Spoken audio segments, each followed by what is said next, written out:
Steve Jobs' formative years. Born in Point of Entry, Jobs was adopted by an encouraging and loving family. He developed an interest in computers and engineering at a young age, inspired by his father's machinist job and love for electronics.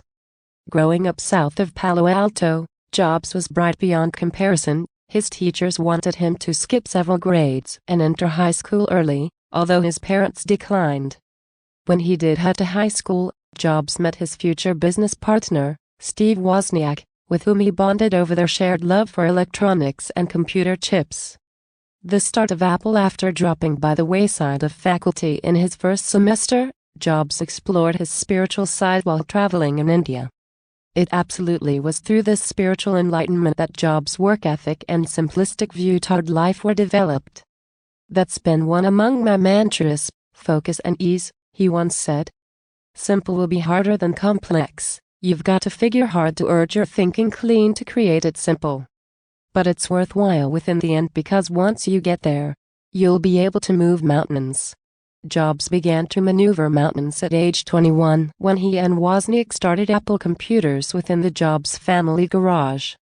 To fund their venture, Jobs sold his Volkswagen bus and Wozniak sold his scientific calculator. This ended up being an honest investment.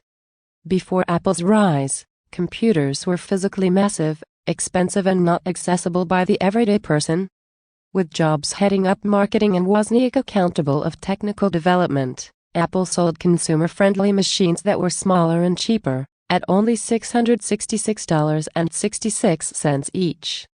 The Apple II was more successful than the primary model, and sales increased by 700%. On its first day of being a publicly traded company in 1980, Apple Computer had an estimated market price of $1.2 billion.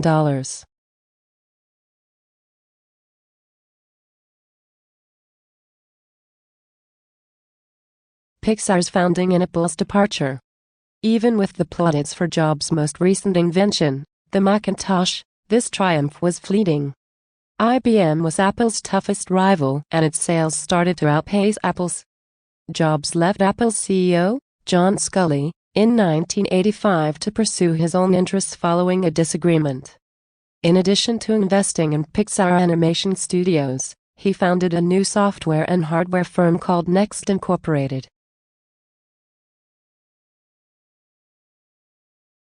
Thanks to Jobs' perseverance and developing managerial style, Pixar became a success. Pixar's first big hit, Toy Story, took 4 years to complete as the then unknown animation studio battled.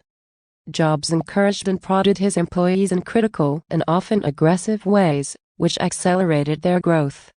While many team members remained loyal to him despite some team members finding his managerial style to be harsh, according to Edwin Catmull, co-founder of Pixar, "You need a lot more than vision. You need a stubbornness, perseverance, belief, and patience to maintain the path." Steve pushes straight to the brink to attempt to make the next huge stride ahead, says the author.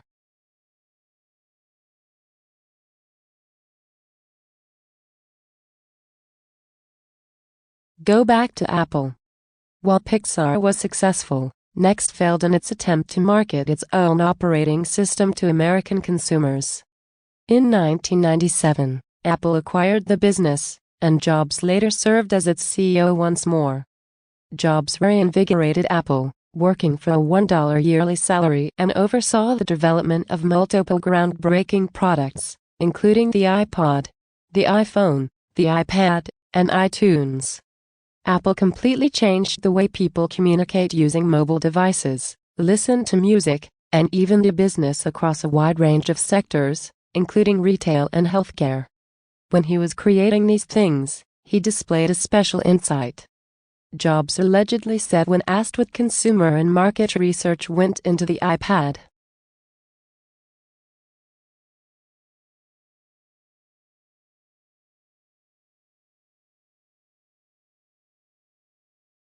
None. His New York Times obituary said that it's not a consumer's responsibility to know what they want.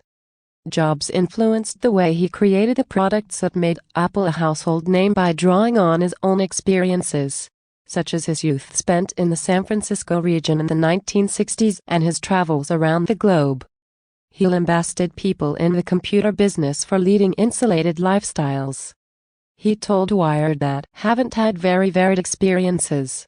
As a result, they are unable to connect enough dots, and as a result, their solutions are relatively linear and lack a comprehensive understanding of the issue. We will have better designs if one has a deeper knowledge of what it means to be human.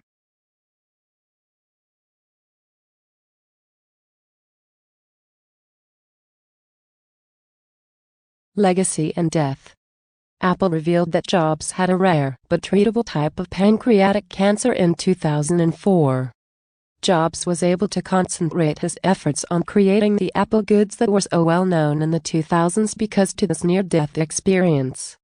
In his Stanford commencement speech in 2005, he remarked, "Almost everything, all external expectations, all pride, all fear of disgrace or failure, these things just slip away in the face of death, leaving just what is actually essential."